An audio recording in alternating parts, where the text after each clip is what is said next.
The alien ships descended from the sky like jagged mountains falling from the heavens. They were enormous, dark, and cold, casting long shadows over the earth below.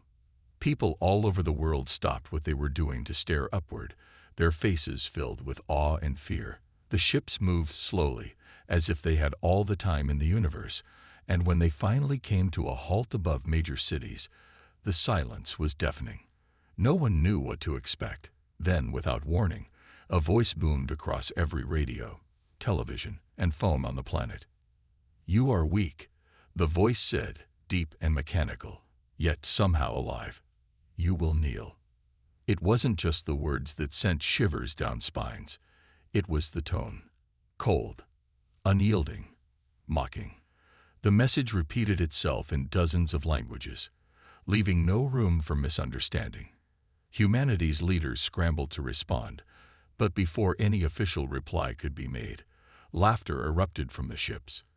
It wasn't human laughter. It sounded more like grinding metal or the creaking of ancient doors.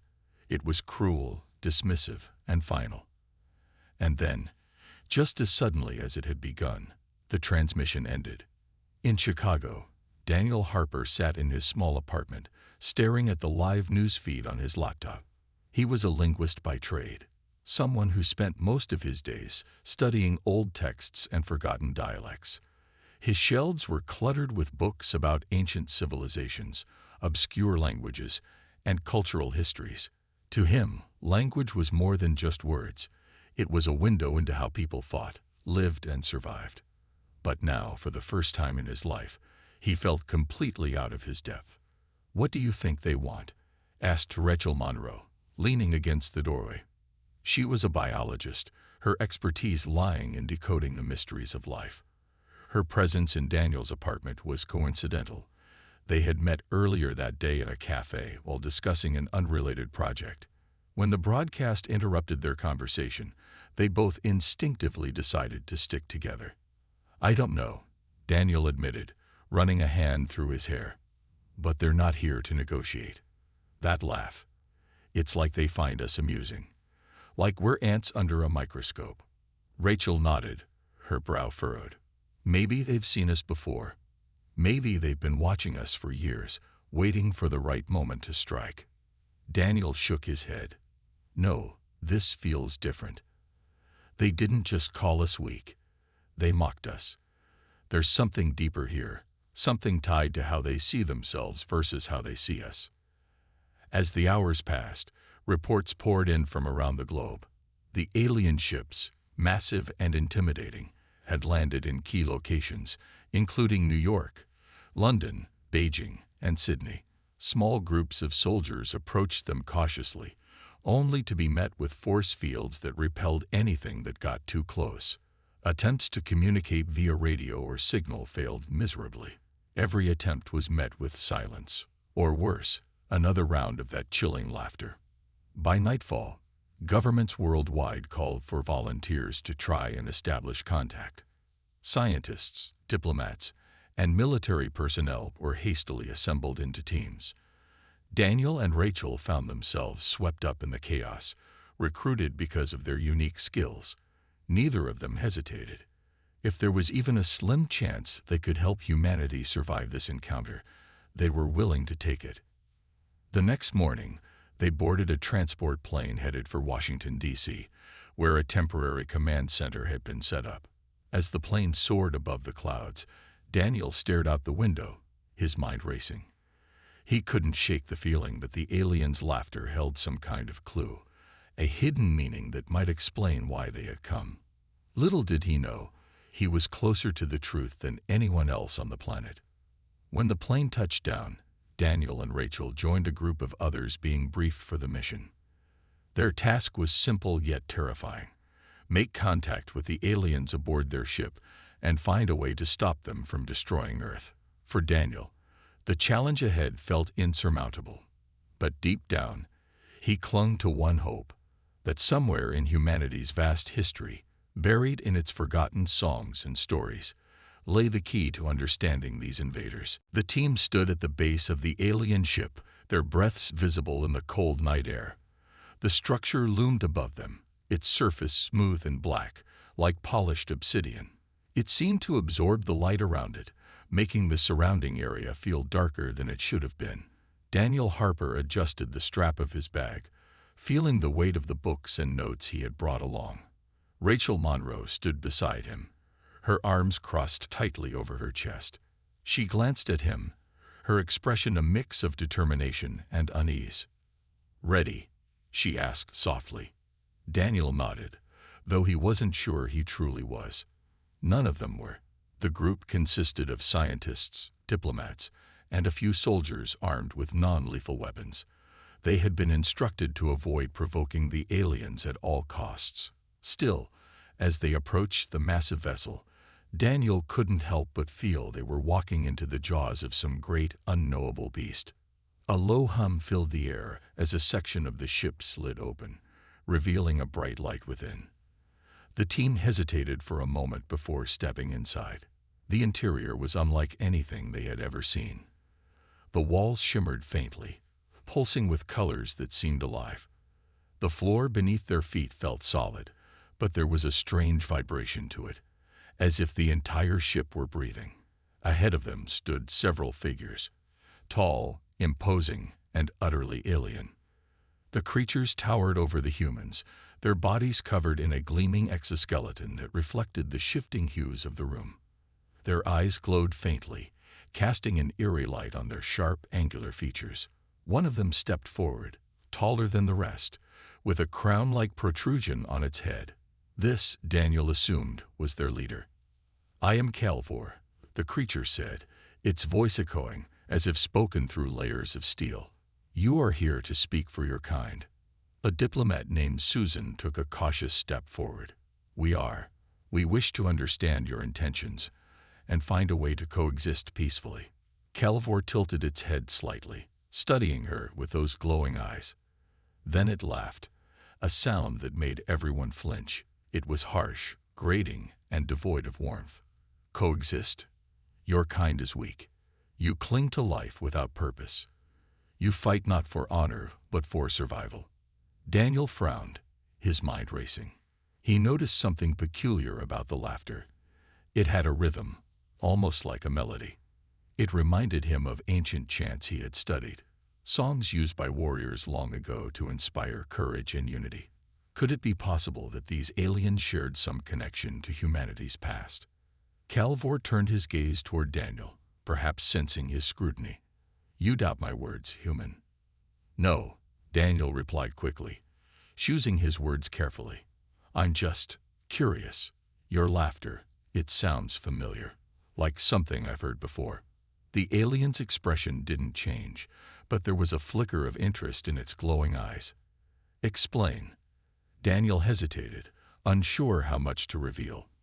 "In our history, many cultures used music and chants in battle, songs to rally warriors, to honor the fallen. Your laugh, it reminds me of those chants." Calvor stared at him for a long moment, then let out another burst of laughter, this time louder and more mocking. "Your kind clings to such trivialities. Music means nothing. Only strength matters." Rachel stepped forward, her voice steady despite the tension in the air. "Maybe you're wrong. Maybe strength isn't just about power or weapons. Maybe it's also about what you create, what you leave behind." Calvor's gaze shifted to her, and for a brief moment, Daniel thought he saw a flicker of uncertainty, but it vanished as quickly as it appeared. "Enough," the alien said sharply. "You have nothing to offer us. Leave." The team exchanged uneasy glances, but knew better than to argue. As they were escorted back to the exit, Daniel couldn't shake the feeling that they had missed something important. There was a connection between humanity and these aliens, buried deep in their shared history, and somehow he was certain it held the key to stopping them. Back outside, the group gathered in silence, each lost in their thoughts. Daniel looked up at the massive ship, its surface still absorbing the light around it. He clenched his fists, resolve hardening within him. If the aliens wouldn't listen to reason, maybe they would listen to something else, something older, deeper, and far more powerful. Something like a song. Back at the command center, Daniel sat hunched over a desk cluttered with papers and open books. The room buzzed with activity as scientists and military personnel worked frantically to make sense of the Vryn. Screens displayed maps, alien symbols, and recordings of their earlier encounter. But Daniel wasn't focused on any of that. His mind kept returning to Calvor's laughter and the strange rhythm he had detected in it. Rachel entered the room carrying a tray of coffee. She set it down on the edge of the table and leaned over to look at what Daniel was studying. "Still thinking about that laugh?" she asked. "Yeah," Daniel replied, tapping his pen against the desk. "It's not just random noise. There's structure to it, like a pattern. I've heard something similar before, but I can't place it." Rachel frowned. "You think it means something, like a code?" "Maybe," Daniel said. "Or maybe it's tied to their culture, their history. They called us weak because we don't fight for honor. What if that laugh is part of how they define themselves? A remnant of their past?" Rachel crossed her arms. "If that's true, then figuring it out might give us an edge. But where do we even start?" Daniel flipped through one of the books on his desk. It was filled with ancient war chants from different human civilizations, songs sung by warriors before battles, hymns meant to invoke strength and unity. He pointed to a page showing lyrics written in a language long forgotten. "This," he said. "Listen to this chant. It's repetitive, rhythmic, almost like music." Rachel squinted at the words. "Okay, but how does that connect to the Vryn?" "I don't know yet," Daniel admitted. "But there's something here, something familiar. Their laughter feels like an echo of these old songs. Maybe their ancestors had similar traditions. If we can recreate those sounds, maybe we can reach them in a way words can't." Rachel raised an eyebrow. "You're suggesting we sing to them?" "Not exactly," Daniel said quickly, though the idea wasn't far off. "More like, use sound to communicate. Show them we understand where they're coming from." Over the next few days, Daniel threw himself into research.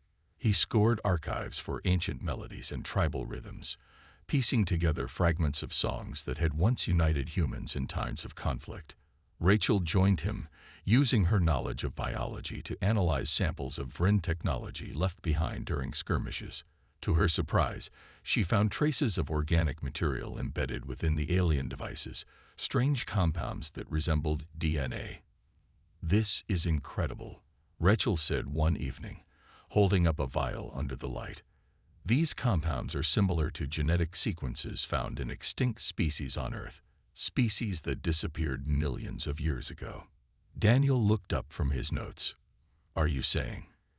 "I'm saying there might be a connection," Rachel finished. "The Vryn could have evolved from life forms that originated here, or at least shared a common ancestor with Earth's creatures. That would explain why their laughter resonates with our ancient songs." Daniel's eyes widened. "If that's true, then we're not just dealing with invaders. We're dealing with distant relatives. And if we can prove that connection, maybe we can change how they see us." They spent hours brainstorming ideas, refining their theory. Daniel began reconstructing melodies based on the patterns he had identified, while Rachel worked on presenting her findings to General Hayes. When they finally presented their plan to the team, skepticism filled the room. Some dismissed it outright, calling it too risky or impractical.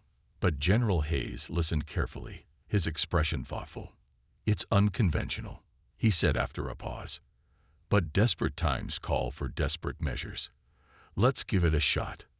With the General's approval, Daniel and Rachel recruited a small group of musicians to help bring their idea to life. Among them was Emma Lewis, a folk singer whose haunting voice carried emotion in every note, and Benjamin Cole, a percussionist skilled in creating primal beats. Together, they began crafting a performance unlike anything humanity had ever attempted, a blend of ancient war chants and modern interpretations designed to speak directly to the Vryn. As rehearsals progressed, Daniel couldn't shake the weight of what they were about to do. This wasn't just a performance, it was a gamble. If they succeeded, they might find a way to bridge the gap between two species. If they failed, they risked provoking the Vryn into wiping humanity out entirely. But as he watched Emma and Benjamin work tirelessly to perfect the piece, he felt a spark of hope. Maybe, just maybe, they could turn the tide, not with weapons, but with something far more powerful: understanding. The battlefield was chaos. Smoke filled the air, and the ground shook with each blast from the Vryn weapons. Buildings lay in ruins, their skeletal remains standing like ghosts against the fiery sky. Humanity's forces were struggling to hold their ground, but it was clear they couldn't last much longer. The Vryn advanced relentlessly, their towering forms cutting through resistance like blades through paper. Daniel Harper stood at the edge of the destruction, his heart pounding. Behind him, Emma Lewis and Benjamin Cole prepared their instruments, their faces pale but determined. Hidden speakers had been set up around the perimeter, disguised among the rubble. This was it, the moment they had been working toward. If their plan failed, there would be no second chances. Rachel Monroe approached Daniel, her hands trembling slightly as she adjusted the strap of her bag.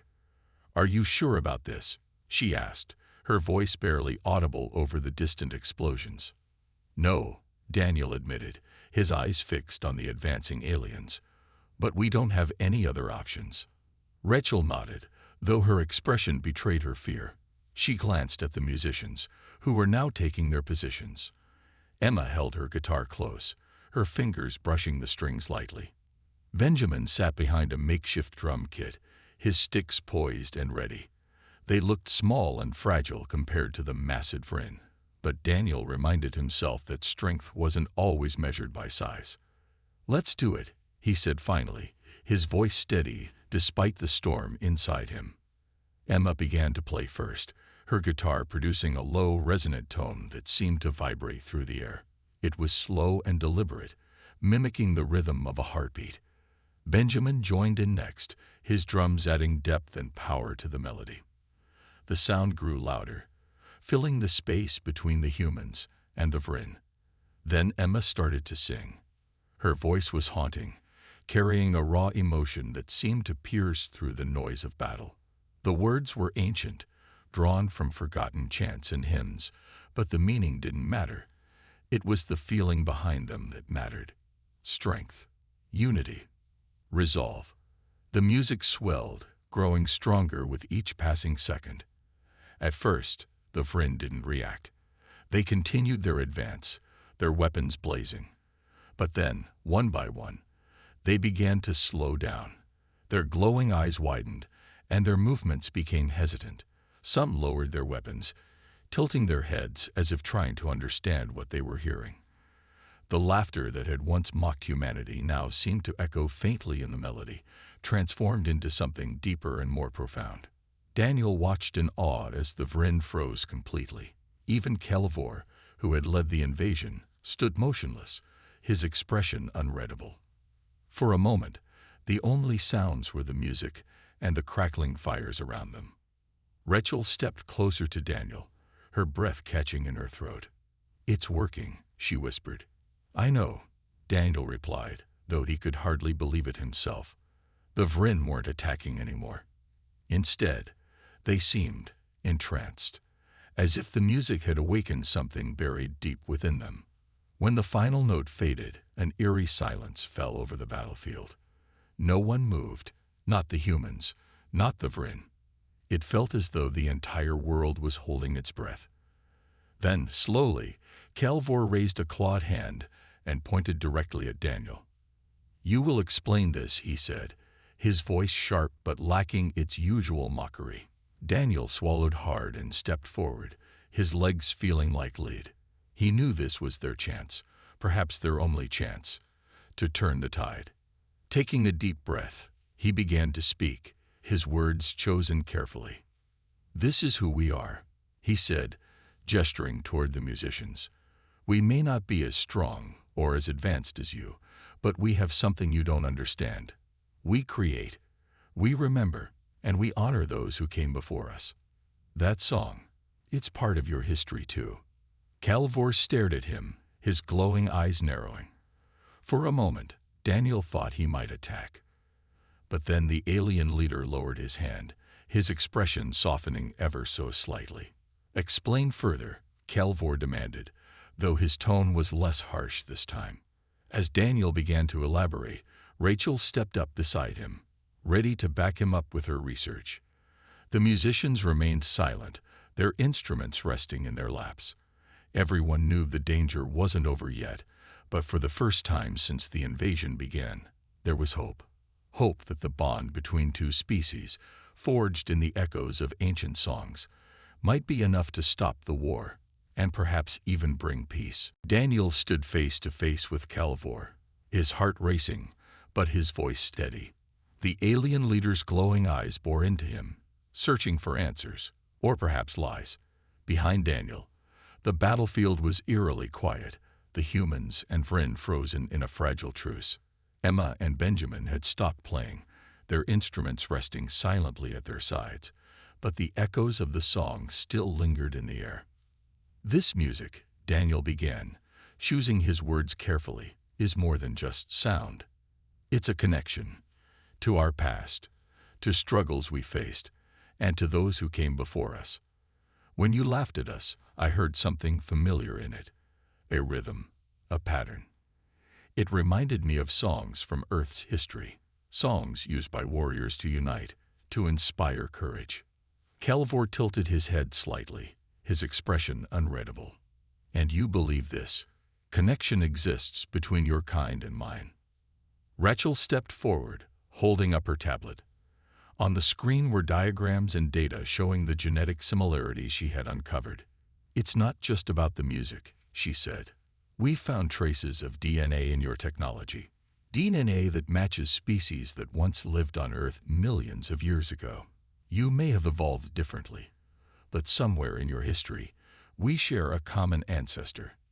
The alien leader studied the images, his clawed hand hovering over the screen. For a moment, there was silence. Then Calvor spoke, his voice quieter but still commanding. "You claim to understand us, to know our ancestors, yet you are nothing like them." "That's where you're wrong," Daniel replied, his tone firm. "We may look different, and we may fight differently, but we value the same things: honor, strength, legacy. Your laughter wasn't just mockery. It was a reminder of battles fought long ago. Battles sung about in songs passed down through generations. We didn't just hear it, we recognized it." Calvor turned away, pacing slowly. His subordinates watched him closely, their expressions tense. The pause stretched on, heavy with uncertainty. Finally, he stopped and faced Daniel again. "Prove it," he said. "Show me how you honor your ancestors." Daniel glanced back at Emma and Benjamin. Without needing to be told, they picked up their instruments and began to play once more. This time, the melody was slower, deeper, and layered with harmonies that seemed to resonate in the very bones of everyone present. Emma's voice rose above the notes, clear and powerful, weaving a story of sacrifice, resilience, and unity. The humans listened intently, many feeling tears welling up in their eyes. Even the soldiers, hardened by war, couldn't help but be moved. The Vryn reacted differently. Some closed their eyes, as if lost in memory. Others exchanged glances, their glowing eyes flickering with emotion. Calvor stood motionless, his chest rising and falling with each breath. When the final note faded, he let out a low growl, a sound that wasn't quite anger nor approval, but something in between. "You sing of honor," Calvor said finally, "but do you truly understand it? Honor is earned through battle, through proving oneself worthy. Your kind fights only to survive. And what happens when survival itself becomes a battle?" Rachel interjected, her voice calm but firm. "Every day, humans struggle to protect what matters most: their families, their homes, their future. Isn't that a form of honor too?" Calvor stared at her, his gaze piercing. He didn't respond immediately, but Daniel noticed a subtle shift in his demeanor. The mocking arrogance was gone, replaced by something closer to curiosity, or even doubt. For hours, the discussion continued. Daniel, Rachel, and the others explained humanity's history, its achievements, and its failures. They shared stories of wars fought not just for land or power, but for freedom, justice, and hope. Slowly, the Vrin began to listen, not just to the words, but to the emotions behind them. The laughter that had once mocked humanity now seemed distant, almost forgotten. By the time the meeting ended, the sun was beginning to rise, casting golden light over the ruined city. Calvor gave no promises, but his parting words carried a hint of respect. Perhaps, he said, we underestimated you. We will consider what you have shown us. As the Vrin withdrew to their ships, the humans gathered together, exhausted but hopeful. Daniel looked around at the faces of his companions. Rachel, Emma, Benjamin, and the soldiers who had fought so hard. They had taken a risk. And though the outcome was still uncertain, they had planted a seed of understanding, of shared history, and of the possibility of peace. For the first time in days, Daniel allowed himself to smile. The road ahead would be long and difficult, but they had proven one thing. Even in the face of overwhelming odds, humanity's greatest strength lay not in weapons or force, but in its ability to connect, to find common ground, even with the. In the days that followed, a tense calm settled over the earth. The Vrin had retreated to their ships, but they didn't leave. Instead, they remained in orbit, watching and waiting. Humanity held its breath, unsure what would come next. Would the aliens strike again, or had the music and words truly reached them? Daniel and Rachel worked tirelessly, preparing for whatever might happen. They spent hours analyzing every detail of their encounter with Calvor, replaying the recordings of the performance, and studying the Vrin's reactions. General Hayes provided them with additional resources, recognizing the importance of their efforts. If we're going to survive this, he told them, we need to keep building on what you've started. Meanwhile, Emma and Benjamin continued refining the music, adding new layers to the composition. They practiced daily, their performances growing more powerful with each attempt. Other musicians joined them, inspired by the idea that art could bridge the gap between two species. Together, they created something greater than any one person, a symphony of human resilience and creativity. Rachel focused on her research, diving deeper into the genetic links between the Vrin and Earth's extinct species. She collaborated with Vrin scientists who cautiously began sharing fragments of their own history. At first, communication was slow and difficult, but over time, trust began to form. The Vrin revealed that their society placed immense value on strength and honor, concepts tied closely to their ancestral traditions. These traditions, it turned out, included songs and chants similar to those Daniel had studied. They see themselves as descendants of warriors, Rachel explained to Daniel one evening. Their laughter wasn't meant to mock us, it was a reminder of their heritage. But when we sang, it awakened memories they thought were lost. Daniel nodded, rubbing his temples. So we weren't just showing them our culture, we were reminding them of theirs. Exactly, Rachel said. And now maybe we can use that connection to build something real. The breakthrough came unexpectedly. One morning, a small group of Vrin arrived at the command center, requesting to meet with Daniel and Rachel. Among them was Calvor himself. His demeanor was different this time, less hostile, more curious. He carried a device that emitted soft, rhythmic tones, reminiscent of the melodies Emma and Benjamin had performed. We wish to understand your methods, Calvor said bluntly. Your songs, they resonate with us in ways we cannot explain. Daniel exchanged a glance with Rachel before responding. Our songs are about unity, he said. They remind us of where we come from and give us strength for the future. If you want to understand us, you need to understand why we create. Over the next several days, humans and Vrin worked side by side. Musicians taught the aliens how to replicate the harmonies and rhythms of the performance. Scientists exchanged knowledge, uncovering more connections between their species. Slowly, barriers began to fall. The Vryn learned that humanity's strength lay not in physical power, but in adaptability, ingenuity, and compassion. In turn, humans discovered that the Vryn's rigid sense of honor masked a deep longing for purpose and belonging. Calvor observed these interactions closely, his skepticism gradually giving way to respect. One afternoon, he approached Daniel and Rachel privately. "You have shown us something valuable," he admitted. "Perhaps we misjudged your kind. Your strength is not weakness, it is balance." Rachel smiled faintly. "Balance is something we all need, isn't it?" Calvor nodded slowly. "Agreed. But trust must be earned. We will halt hostilities, for now. Work with us to preserve what remains of our shared history, and perhaps we can find a path forward." It wasn't a declaration of peace, but it was progress. As the Vryn departed once again, the humans gathered to celebrate quietly.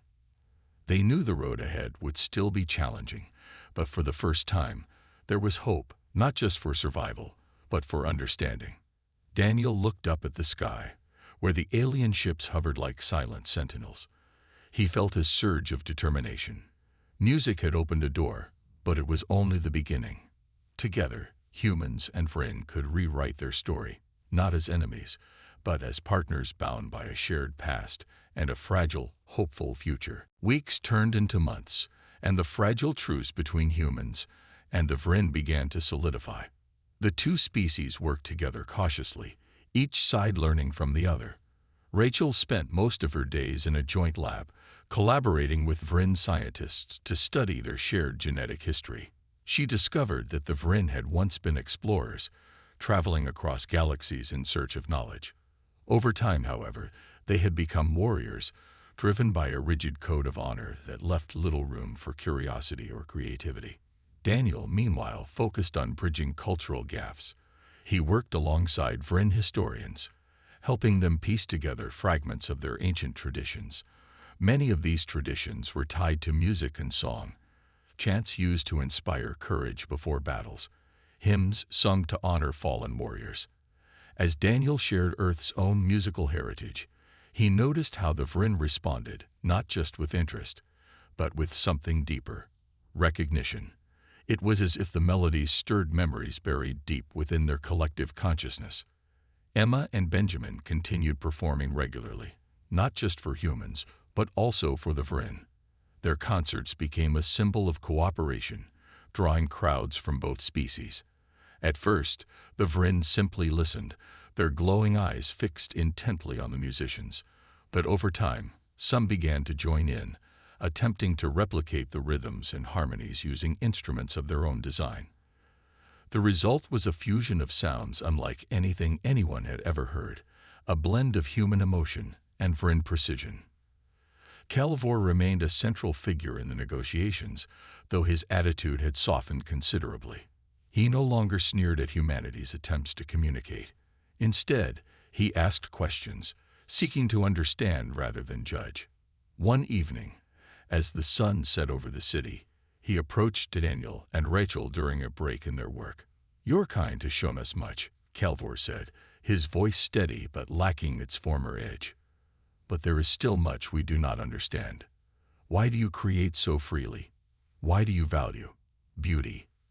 Rachel hesitated, unsure how to explain something so fundamental to human nature. "It's hard to put into words," she admitted. "Creating things, music, art, stories, it gives us purpose. It helps us connect with each other and make sense of the world." Daniel nodded, adding, "And it reminds us that life isn't just about surviving. It's about finding meaning, even in the hardest times." Calvor stared at them for a long moment, his expression thoughtful. Then he turned and walked away without another word. Though his reaction was cryptic, Daniel and Rachel couldn't help but feel they had planted another seed of understanding. As trust grew, so did collaboration.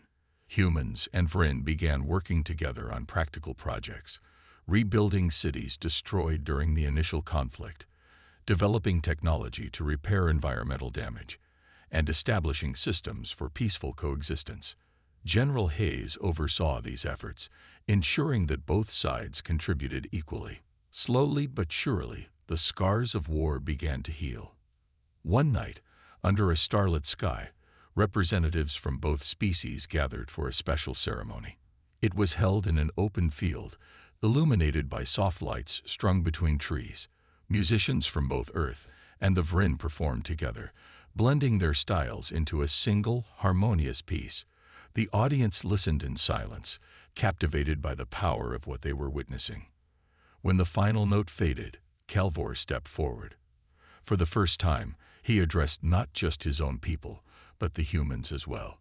"We came here believing your kind unworthy," he said, his voice carrying across the crowd. "But you have proven yourselves capable of more than survival. You have shown us honor, not through strength alone, but through unity and creation." His words were met with stunned silence, followed by applause from both humans and Vryn. Daniel felt a lump rise in his throat as he watched the scene unfold. This was more than just a moment of reconciliation. It was the beginning of something new. After the ceremony, Calvor approached Daniel and Rachel once more. This time, he extended a clawed hand in a gesture of respect. "Perhaps," he said quietly, "we underestimated you. Your strength lies not only in your voices, but in your willingness to listen." Daniel shook the alien leader's hand, feeling the surge of pride and hope. The road ahead would still be challenging, but for the first time, it felt possible.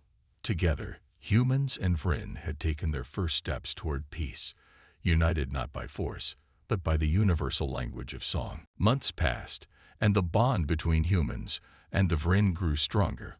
What had begun as a fragile truce evolved into a partnership built on mutual respect and shared discovery. The two species worked side by side, repairing the damage caused by war and laying the foundation for a future where they could coexist peacefully.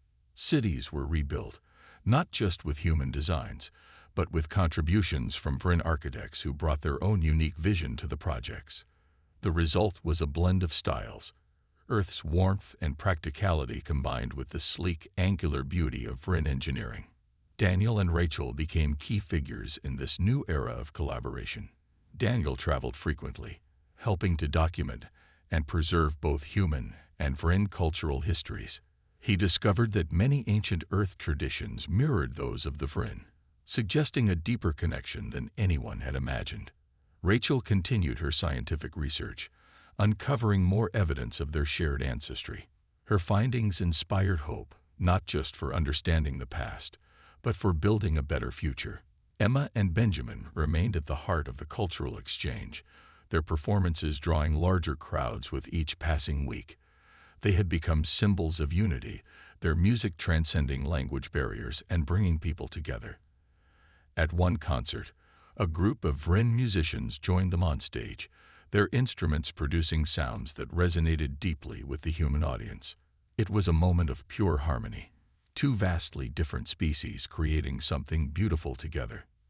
Calvor, too, underwent a transformation. Gone was the cold, mocking leader who had once dismissed humanity as weak. In his place stood someone willing to listen, to learn, and to adapt. He often attended meetings alongside General Hayes, working to ensure that peace remained stable. Though he still carried himself with pride, there was a newfound humility in his actions, a recognition that strength wasn't measured solely by power, but also by the ability to grow and change.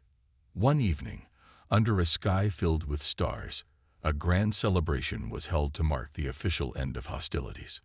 Representatives from both species gathered in a wide open field, illuminated by glowing lights strung between trees. Musicians performed throughout the night, blending human melodies with Vryn harmonies. The air buzzed with laughter, applause, and the occasional burst of alien laughter, this time warm and joyful rather than mocking. As the festivities reached their peak, Calvor stepped forward to address the crowd. His voice rang out, clear and strong. "When we came to your world, we sought only to conquer," he said, pausing to let his words sink in. "But you showed us another way, a path of honor through creation, understanding, and unity. You have taught us that strength is not just about force, it is about what we build together." The crowd erupted into cheers, both humans and Vryn clapping and shouting their approval. Kelvor turned to Daniel and Rachel, extending a clawed hand once more. "Thank you," he said simply, his glowing eyes reflecting gratitude. "You have changed us." Daniel shook his hand, feeling a wave of emotion wash over him. This journey had been long and difficult, but it had led to something extraordinary. Humanity and the Vryn weren't just allies now. They were partners, bound by shared history and a commitment to the future. As the night drew to a close, Daniel looked up at the stars, thinking about how far they had come. The Vryn ships still hovered in orbit, no longer as threats but as reminders of the connection between their species. For the first time in his life, Daniel felt truly hopeful, not just for humanity, but for all living beings. Together, they had proven that even in the face of overwhelming odds, understanding and cooperation could triumph over fear and conflict. The final song of the evening began, a haunting yet uplifting melody that seemed to capture everything they had achieved. As Emma's voice soared above the notes and Benjamin's drums echoed like a heartbeat, Daniel realized that this wasn't just an ending. It was a beginning. A new chapter for two species united by the universal language of song, ready to face whatever challenges lay ahead, together.